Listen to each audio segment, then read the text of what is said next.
55년 동안 프랑스가 할 수 없었던 일을 한글이 하루 만에 한 충격적인 사건에 프랑스가 술렁이고 있습니다. 한 사람의 인생이 바뀐 놀라운 이야기를 소개하는 파리소르본 대학 언어학자의 연구 결과를 들어보도록 하겠습니다. 안녕하세요. 저는 파리소르본 대학의 카트린 듀퐁입니다. 프랑스에는 아직도 문맹률 7%로 수백만 명의 성인이 글을 읽을 수도 쓸 수도 없는 상태입니다. 그들은 우리와 같은 사회에 살면서도 글을 읽고 쓰는 기본적인 능력이 없어 많은 어려움을 겪고 있는 사람들이죠. 저는 성인 문맹을 개선할 방법을 연구하던 중 한글에 대해 알게 되었습니다. 여러분은 한글에 대해 얼마나 알고 계신가요? 한글은 15세기 조선의 세종대왕이 창제한 문자 체계입니다. 그리고 이 문자가 21세기 프랑스에서 기적을 만들어냈습니다. 어떻게 그런 일이 가능했을까요? 장 피에르의 목소리로 직접 그의 이야기를 들어보겠습니다. 저는 장 피에르입니다. 55년 동안 글을 읽을 줄 몰랐어요. 이런 말을 처음 공개적으로 하니 가슴이 조여옵니다. 하지만 이제는 말할 수 있게 되었죠. 어릴 때부터 학교에서 늘 어려움을 겪었습니다. 다른 아이들은 글자를 배우는데 저는 그냥 아무것도 보이지 않았어요. 그저 이상한 모양들만 보였습니다. 선생님들은 제가 게으르다고 생각했고 부모님은 실망했죠. 결국 학교를 일찍 그만두고 공장에서 일하기 시작했습니다. 성인이 된 후에는 숨기는 방법을 터득했어요. 서류를 건네받으면 눈이 나빠서 안경을 가져오지 않았네요 라고 둘러댔습니다. 편지를 받으면 나중에 읽을게라며 웃으며 넘어갔고요. 식당에서는 항상 오늘의 추천 메뉴는 뭐예요? 라고 물었죠. 매일매일이 연기였습니다. 아내 소피는 제 비밀을 모르고 있었어요. 우리는 25년 동안 함께 살았지만 제가 글을 읽지 못한다는 사실을 소피는 전혀 알지 못했습니다. 어떻게 그럴 수 있었냐고요? 모든 서류는 소피가 처리했고 저는 사무적인 일은 내가 더 잘하니까라는 핑계를 댔어요. 소피는 그것이 제 배려라고 생각했죠. 하지만 이 비밀을 영원히 숨길 수는 없었습니다. 그날은 평범한 수요일이었어요. 아내 소피가 갑자기 심한 두통을 호소했습니다. 병원에 함께 갔죠. 의사는 소피에게 약을 처방했어요. 이 약을 정확히 복용하는 것이 중요합니다. 의사가 말했어요. 설명서를 꼼꼼히 읽어보세요. 부작용이 있을 수 있으니 주의하셔야 합니다. 의사는 약과 설명서를 제게 건넸습니다. 제 손에 느껴지는 그 종이 한 장이 그때 얼마나 무겁게 느껴졌는지 모릅니다. 마치 벽돌 같았어요. 여보, 내가 지금 너무 아파서 집에 가서 설명서 읽어봐 줄래? 소피가 고통스러운 표정으로 부탁했습니다. 집에 도착한 후 저는 설명서를 들여다보았어요. 하지만 여전히 그저 이상한 모양들만 보였습니다. 약병에 적힌 숫자를 간신히 알아볼 수 있었죠. 3이라고 쓰여 있었어요. 하루에 3번 먹는 약이라고 생각했습니다. 하루에 3번 먹으면 돼, 제가 소피에게 말했어요. 소피는 약을 먹기 시작했습니다. 하지만 다음날 소피의 상태는 더욱 악화됐어요. 얼굴이 붉어지고 두통은 더 심해졌죠. 이상해. 약을 먹었는데 왜 더 안 좋아지지? 소피가 신음하며 말했습니다. 우리는 다시 병원에 갔어요. 의사는 설명서를 보여달라고 했습니다. 이 약은 하루에 한 번만 복용해야 해요. 그것도 저녁 식사 후에요. 설명서에 분명히 나와 있는데 읽어보지 않으셨나요? 의사의 질문에 방이 조용해졌습니다. 소피가 제게 의아한 눈길을 보냈어요. 당신, 설명서 읽어봤어? 소피가 물었습니다. 말문이 막혔어요. 대답할 수 없었죠. 여보, 당신, 설마 글을 못 읽는 거야? 소피의 목소리에는 놀라움과 당혹감이 가득했습니다. 그 순간 아들 토마가 휴대폰을 내려놓고 저를 쳐다봤어요. 아빠, 정말이에요? 글을 못 읽으세요? 토마의 눈에는 믿을 수 없다는 표정이 역력했습니다. 55년간 숨겨온 제 비밀이 단 몇 초 만에 탄로났어요. 가슴이 무너져 내렸습니다. 수치심, 실패감, 절망감이 한꺼번에 밀려왔죠. 미안해. 겨우 이 말만 할 수 있었습니다. 병원에서 집으로 돌아오는 차 안은 무거운 침묵으로 가득했어요. 소피와 토마는 말이 없었죠. 저는 차창 밖만 바라보았습니다. 이제 어떻게 해야 할지 막막했어요. 그날 밤 소피가 침대 옆에 앉았습니다. 왜 말해주지 않았어? 소피의 목소리는 부드러웠어요. 부끄러웠어. 내가 날 떠날까 봐 두려웠어. 솔직히 고백했습니다. 소피는 제 손을 꼭 잡았어요. 바보같이. 25년 동안 함께 살았는데 그런 이유로 널 떠나겠어. 내일부터 함께 방법을 찾아보자. 소피의 이해심에 안도감이 밀려왔지만 동시에 깊은 불안감도 느꼈습니다. 내 나이에 글을 배울 수 있을까? 50대의 학생이 된다는 건 얼마나 부끄러운 일일까? 하지만 이대로 살 순 없었어요. 변화가 필요했죠. 다음 날 용기를 내어 지역 성인 교육센터를 찾아갔습니다. 처음 발을 들이는 순간 다리가 떨렸어요. 마치 어린 시절 학교 첫날로 돌아간 것 같았습니다. 교육센터에서 저는 크리스틴이라는 선생님을 만났어요. 크리스틴은 친절했습니다. 제 상황을 부끄러워할 필요가 없다고 말해주었죠. 프랑스에는 저와 같은 사람들이 많다고요. 프랑스 성인 중 7%가 문맹이에요. 혼자가 아니에요, 장 피에르 씨. 크리스틴이 위로해 주었습니다. 프랑스어 수업은 처음부터 어려웠어요. 알파벳을 배우는데 철자와 발음이 일치하지 않았죠. 이 AU가 O로 발음된다니 도대체 어떻게 이해해야 할지 몰랐습니다. 매일매일이 고통이었어요. 이건 너무 어려워요. 좌절감에 한숨을 내쉬었죠.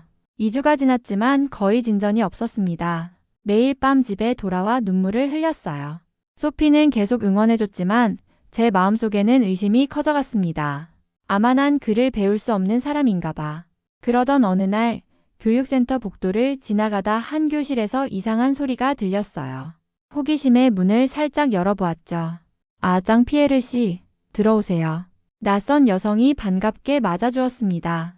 죄송합니다. 그냥 지나가다 소리가 들려서 당황해서 말했어요. 괜찮아요. 저는 박지윤이라고 해요. 여기서 한국어를 가르치고 있어요. 박지윤 선생님은 환한 미소를 지었습니다. 교실 안에는 몇 명의 학생들이 있었어요. 칠판에는 제가 본 적 없는 이상한 모양의 글자들이 쓰여 있었죠. 이게 뭐예요? 궁금해서 물었습니다. 한글이에요. 한국의 문자죠. 제가 지금 학생들에게 한글이 어떻게 만들어졌는지 설명하고 있었어요. 박지윤 선생님은 칠판을 가리키며 말했습니다. 한글은 세종대왕이라는 왕이 만든 문자예요.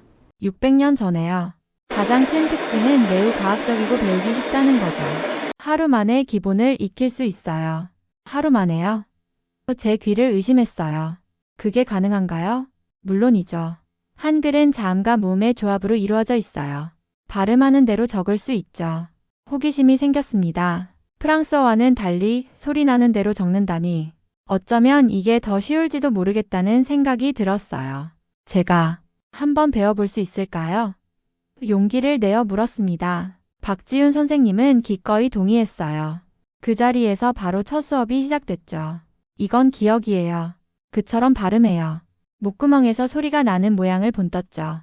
박지윤 선생님이 설명했습니다. 처음으로 글자와 소리의 연결이 이해됐어요. 기억이 정말로 목구멍에서 소리가 나는 모양 같았습니다. 이어서 니은, 디귿, 미음을 배웠어요. 각각의 글자가 발음하는 입 모양과 비슷했죠. 와, 이런 게 있다니. 감탄이 절로 나왔습니다. 그날 저녁 집에 돌아와 소피와 토마에게 한글에 대해 열정적으로 이야기했어요. 한글이 뭐야? 소피가 물었습니다. 한국의 문자야. 정말 신기해. 소리 나는 대로 쓸 수 있어. 한국어? 당신은 프랑스어도 못 배우는데 그걸 배워서 뭐 하려고? 소피는 당황한 표정이었어요. 이건 한국어를 배우는 게 아니라 글을 읽는 법을 배우는 거야. 차라리 영어를 배우는 게 낫지 않아요? 적어도 실용적이잖아요.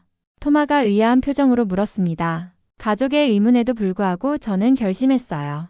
한글을 배워보기로 했죠. 어쩌면 이게 제 마지막 기회일지도 모른다는 생각이 들었습니다. 다음 날부터 정식으로 박지윤 선생님의 수업에 참여했어요. 처음에는 자음과 모음을 배웠습니다.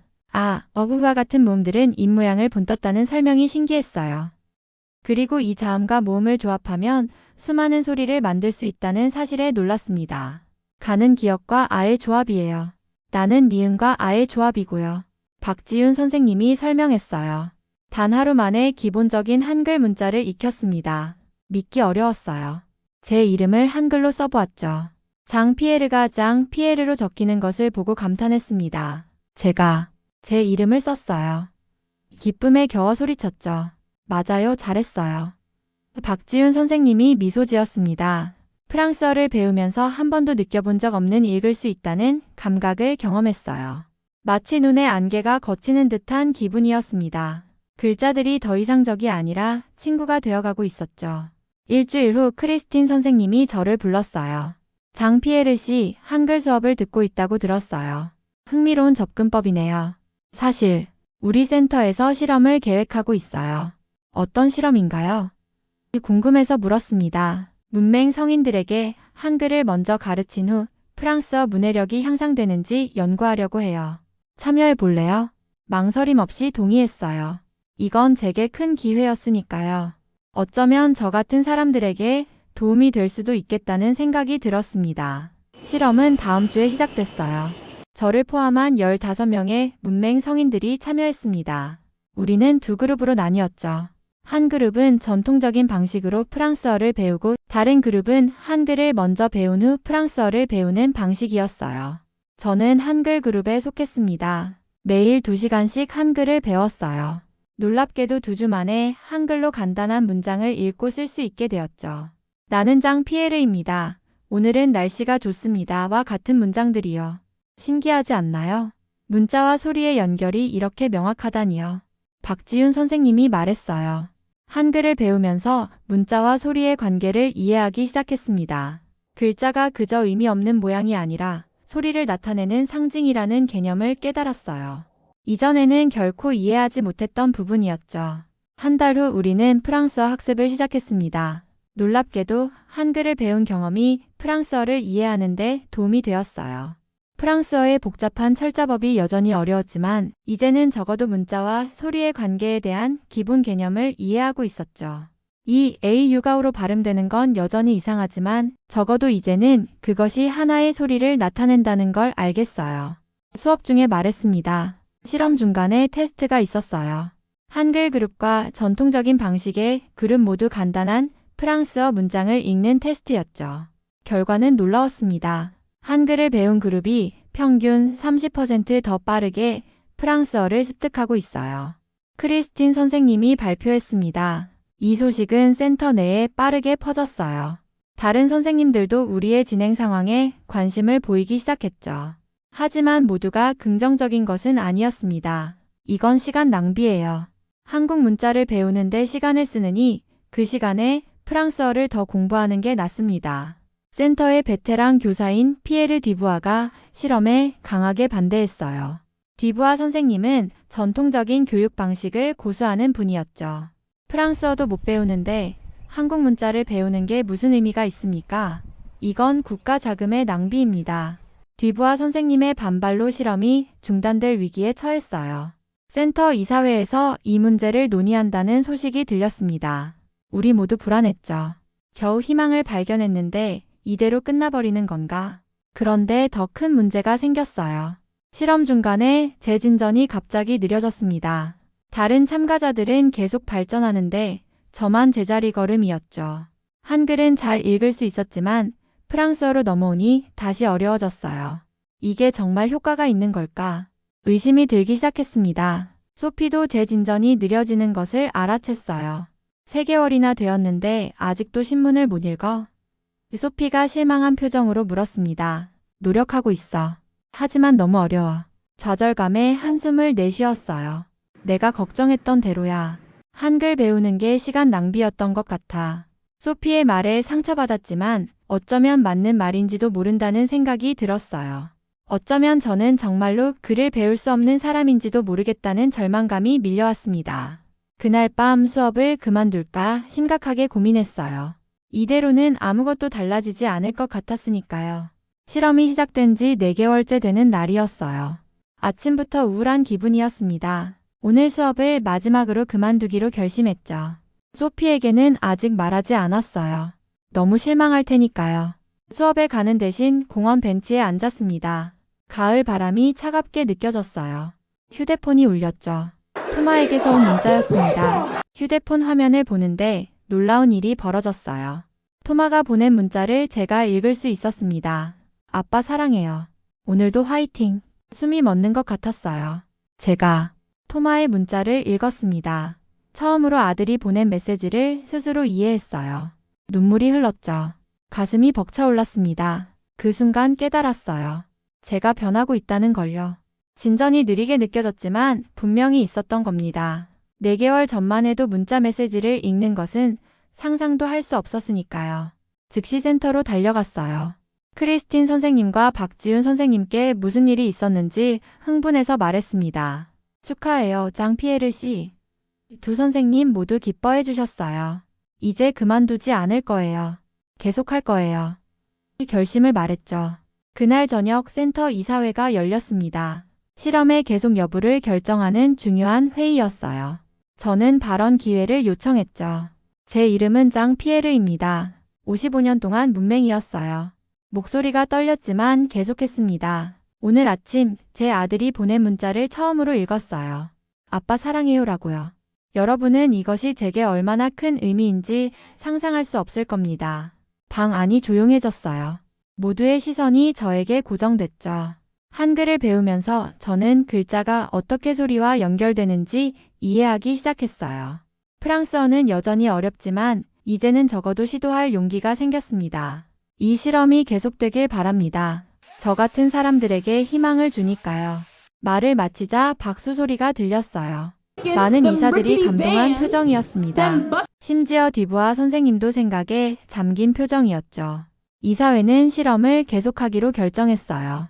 더 나아가 프랑스 교육부에 보고서를 제출하여 더 큰 규모의 연구를 제안하기로 했습니다. 집에 돌아와 소피와 토마에게 그날 있었던 일을 모두 이야기했어요. 토마의 문자를 읽었던 순간 이사회에서의 발언, 실험 계속 결정까지 아빠 대단해요. 토마가 저를 꼭 안아주었습니다. 소피의 눈에는 눈물이 고여 있었어요. 미안해, 내가 너무 성급했던 것 같아. 괜찮아. 나도 거의 포기할 뻔했으니까. 소피의 손을 잡고 말했죠. 그날 밤 처음으로 토마에게 문자를 보냈어요.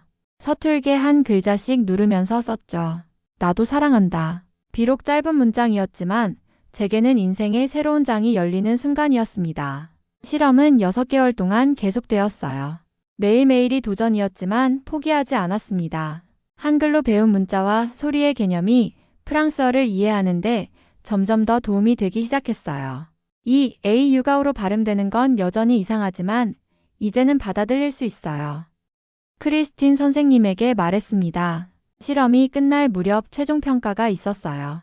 읽기 속도와 이해도를 테스트했죠. 결과는 놀라웠습니다. 장피에르 씨 읽기 속도가 처음보다 30% 향상되었어요. 크리스틴 선생님이 기쁘게 알려주셨어요. 물론 아직 완벽하지는 않았습니다. 복잡한 단어나 문장은 여전히 어려웠어요. 하지만 이제는 기본적인 글을 읽을 수 있었죠. 신문 헤드라인, 간단한 편지, 문자 메시지. 이전에는 불가능했던 일들이 가능해졌습니다. 실험의 다른 참가자들도 비슷한 향상을 보였어요. 한글을 먼저 배운 그룹은 평균적으로 전통적인 방법만 사용한 그룹보다 25% 나은 결과를 보였습니다. 이 결과는 프랑스 교육부에 보고되었어요. 어느 날 소피가 갑자기 아프다고 했습니다. 다시 병원에 갔어요. 의사가 약을 처방했죠. 이번에는 달랐습니다. 이 약은 하루에 2번 식사 후에 복용하세요. 의사가 설명했어요. 약과 설명서를 받아들며 심호흡을 했습니다. 떨리는 손으로 설명서를 펼쳤어요. 천천히 한 단어씩 읽기 시작했죠. 하루, 2번, 식사, 후. 단어들이 의미를 가지기 시작했습니다. 복용법을 이해하셨나요? 의사가 물었어요. 네, 이해했습니다. 자신 있게 대답했죠. 소피의 눈에 눈물이 고였어요. 의사는 의아한 표정이었죠. 그들은 제가 왜 이런 간단한 일에 감동하는지 이해하지 못했을 겁니다. 하지만 저는 알았어요. 이것이 얼마나 큰 승리인지. 집에 돌아와 소피에게 정확한 복용법을 설명해 주었습니다. 더 이상 추측이나 거짓말이 필요 없었어요. 제 아내의 건강을 제 손으로 지킬 수 있다는 자신감이 생겼습니다.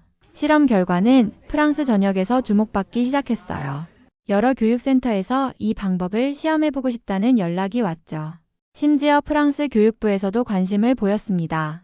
이 방식이 문해력 교육에 도움이 될 가능성이 있다. 교육부 관계자가 방문했을 때 말했어요. 몇 주 후 우리 센터에서 작은 기념식이 열렸습니다. 실험에 참여한 모든 사람들이 모였어요.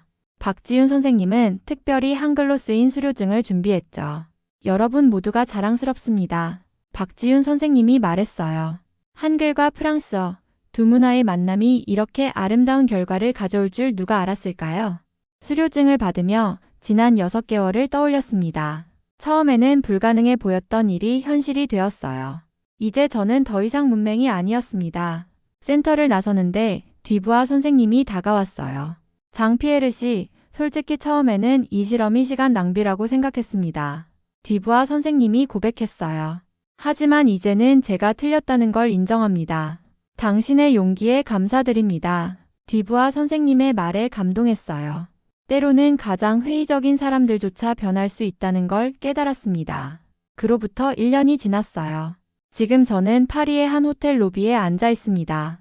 국제 문해력 컨퍼런스가 열리는 중이에요. 카트린 교수가 단상에 올라 발표를 시작했죠. 프랑스에는 아직도 수백만 명의 성인이 문맹 상태입니다. 카트린 교수가 말했어요. 하지만 우리는 희망적인 결과를 발견했습니다. 슬라이드에 제 사진이 나타났습니다. 그리고 다른 실험 참가자들의 사진도요. 한글을 활용한 문해력 향상 실험은 예상 이상의 성과를 거두었습니다. 현재 프랑스 전역의 10개 교육센터에서 이 방법을 적용하고 있어요. 카트린 교수의 발표가 끝나고 저는 무대에 초대받았습니다. 떨리는 마음으로 올라갔어요. 객석에는 소피와 토마가 앉아 있었죠. 그들의 얼굴에는 자랑스러움이 가득했습니다. 마이크 앞에 서서 준비했던 짧은 연설문을 꺼냈어요. 제가 직접 쓴 첫 연설문이었습니다. 제 이름은 장 피에르입니다. 1년 전까지 저는 55년 동안 문맹이었어요. 천천히 또박또박 읽기 시작했습니다. 세종대왕이 만든 이 글자가 600년 후 프랑스에서도 기적을 만들고 있습니다. 한글은 제게 글자와 소리의 관계를 이해하게 해주었어요. 그리고 그 이해가 프랑스어를 배우는데 도움이 되었죠. 객석에서 박수 소리가 들렸습니다. 계속해서 말했어요. 저는 이제 손자에게 동화책을 읽어줄 수 있어요. 아내에게 사랑한다는 편지를 쓸 수 있죠. 이런 간단한 일들이 제게는 평생의 꿈이었습니다. 잠시 목이 메었어요. 감정을 추스른 후 계속했습니다. 저 같은 사람들이 아직 많이 있어요. 그들에게 필요한 건 적절한 방법과 포기하지 않는 마음입니다. 한글이 그 방법 중 하나가 될 수 있다고 믿어요. 연설을 마치자 객석에서 기립 박수가 터져 나왔습니다. 소피와 토마의 얼굴에는 눈물이 흘렀어요. 저도 감정이 복받쳐 올랐죠. 무대에서 내려와 가족에게 달려갔습니다. 소피가 저를 꼭 안아주었어요. 자랑스러워 여보. 소피가 속삭였습니다. 토마는 스마트폰을 보여주었어요. 제 연설 영상이 이미 소셜미디어에서 화제가 되고 있었죠. 아빠 댓글들 봐요. 다들 감동받았대요. 그날 저녁 호텔 방에 누워 모든 일을 곱씹었습니다. 한글을 만난 것은 제 인생의 전환점이었어요. 단순한 글자 습득을 넘어 자신감과 존엄성을 되찾게 해주었죠. 창밖으로 파리의 밤 풍경이 보였습니다. 에펠탑의 불빛이 반짝이고 있었어요. 어쩌면 지금 이 순간에도 누군가는 제 이야기를 듣고 용기를 얻고 있을지도 모르겠다는 생각이 들었죠. 휴대폰으로 토마에게 문자를 보냈습니다. 내일 아침에 같이 카페에서 아침 먹자. 더 이상 누군가의 도움 없이도 제 생각과 감정을 글로 표현할 수 있었어요. 한글이 제게 가져다 준 기적은 계속되고 있습니다. 그리고 이 기적은 더 많은 사람들에게 퍼져나갈 거예요. 세종대왕이 600년 전에 만든 문자가 21세기 프랑스에서 새로운 희망을 만들어내고 있으니까요. 한글이 프랑스 문맹을 완전히 해결할 수 있을까요? 아마도 그것은 미래의 일이겠죠. 하지만 적어도 저에게는 한글이 새로운 세상을 열어주었습니다. 그리고 그것만으로도 충분히 가치 있는 기적이라고 생각해요. 한글이 만든 기적을 잘 들어보셨나요? 오늘 사연을 통해 한글의 우수성이 증명되었네요. 우리가 매일 읽고 쓰고 말하는 것이 세상을 변화시킨다는 것이 대단하고 자랑스럽습니다. 한글에 대한 다른 사연이 있으신 분은 댓글 부탁드립니다. 감사합니다. 행복하세요.